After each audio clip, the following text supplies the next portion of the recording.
Well, welcome to the 700 Club. They were the first modern terrorists at the forerunner of Al-Qaeda. But these days, the Muslim Brotherhood is trying to become mainstream. And not only in countries like Egypt, but in Washington, D.C. Eric Stakelbeck takes a look at the group's growing influence within the United States government. The final chapter of the so-called Arab Spring has yet to be written. Yet more and more it appears that radical Islamic forces could emerge as the big winners, and none more so than the Muslim Brotherhood. In Egypt, Tunisia, Libya, Syria, and Jordan, the Brotherhood has used unrest to increase its influence. According to one expert, the group is also making inroads closer to home. Their goal is primarily deception, manipulation, and intelligence gathering. Former FBI Special Agent John Guandalo says Brotherhood operatives have infiltrated the halls of power in Washington, D.C. What we're seeing inside not just the White House, but inside the government entities, the national security entities, State Department, a strong push by the Muslim Brotherhood to get their people in. Chief among these operatives, he says, is the Islamic Society of North America, or ISNA. In 2007, ISNA was named as a co-conspirator in the largest terrorism financing trial in American history.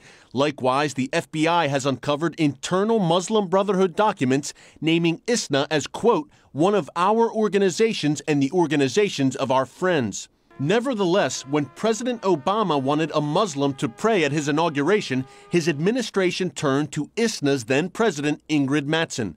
And at a recent White House iftar dinner, current ISNA head Mohammed Majid sat just a few feet away from the president. Mohammed Majid was sitting at the front table right in front of Barack Obama, but when the official White House list of attendees was published, his name was curiously missing.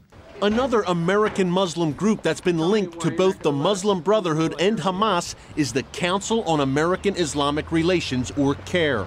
The FBI refuses to meet with CAIR over its ties to terrorism. But top White House advisor Valerie Jarrett recently praised the group for taking part in an MTV anti-bullying campaign. The U.S. government knows that these are Muslim Brotherhood operatives because federal prosecutors have gone into federal court and said that they're Muslim Brotherhood operatives. One such operative is Kifa Mustafa. In 2010, he was given a tour of both FBI headquarters and the National Counterterrorism Center, despite long-standing ties to the terror group Hamas. Hamas identifies itself as the Palestinian branch of the Muslim Brotherhood. We know that the Muslim Brotherhood, from their own documents, has said that they've wanted to infiltrate all layers of government and civil society here in America to destroy it from within. Obama administration officials say they're now engaged in direct contacts with the Muslim Brotherhood in Egypt. That outreach policy apparently extends to the Brotherhood in America as well. Shocking, shocking. Eric is with us now from Washington. Eric, is it stupidity or duplicity that we're dealing with in the White House? You know, Pat, I think it's a combination. Number one, the officials around President Obama, his advisors, his intelligence officials, truly believe that the Muslim Brotherhood is a moderate group. They really believe this, Pat, even though they are the granddaddy of them all when it comes to Islamic terror groups. We saw it back in February as Egypt was in flames. The director of national intelligence, our top intelligence guy in this administration, James Clapper, called the Muslim Brotherhood a secular group.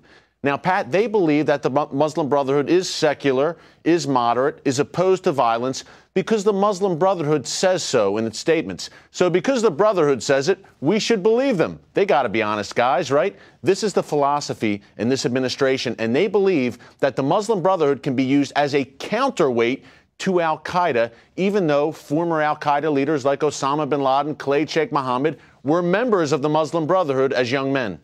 Well, they selected Yasser Arafat and sent him into Israel, and formed the Palestine Liberation Organization, which is a very radical group. That was a Muslim Brotherhood operation, the entire thing. Absolutely, Pat. The Brotherhood is the most influential Islamic jihadist group in the world, bar none. And Muslim Brotherhood documents, Pat, talk about the Brotherhood's plans not only for the Middle East, but for America. Internal Muslim Brotherhood documents uncovered by our FBI in 2004, just a few miles from where I'm sitting here in Washington, D.C. Their own documents lay out their strategy for America. And Pat, I have one of the documents right here. I have to read you the Muslim Brotherhood strategy for America, and here it is. It says the Muslim Brothers must understand that their work in America is a kind of grand jihad in eliminating and destroying Western civilization from within. Now, Pat, that's not just me saying it. That's the Muslim Brotherhood's own documents laying out their strategy for America, yet they are honored guests at the White House. You know, this is horrifying to me. They're going to bring down Western civilization from within, a grand jihad, and we are the subject of that jihad. Eric, nobody's talking about this, though. You don't see this in the media. Why is everybody so silent?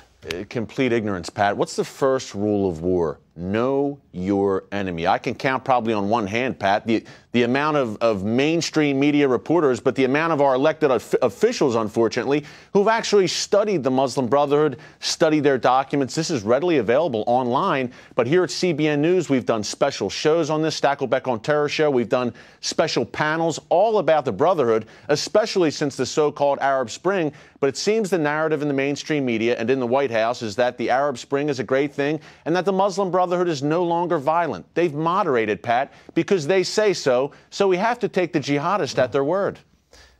Last question.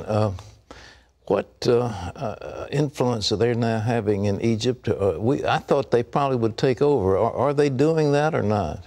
Massive, massive influence, Pat. They are the main power brokers in Egypt. Now, this weekend, we saw this violence, churches being burned, Coptic Christians being attacked, being slaughtered in the streets. Now, you have the Muslim Brotherhood and the Egyptian military apparently have some kind of truce going on, it seems like, from what's going on the ground there. Now, elections are scheduled in Egypt for November. They may be postponed again due to this latest round of violence. But I think, Pat, maybe not in the short term, but in 5 years, 4 years, the Muslim Brotherhood, because they are the most ruthless force in Egypt, will eventually rise to power there. Eric, thank you so much. And ladies and gentlemen, I'm shocked, if you're not shocked.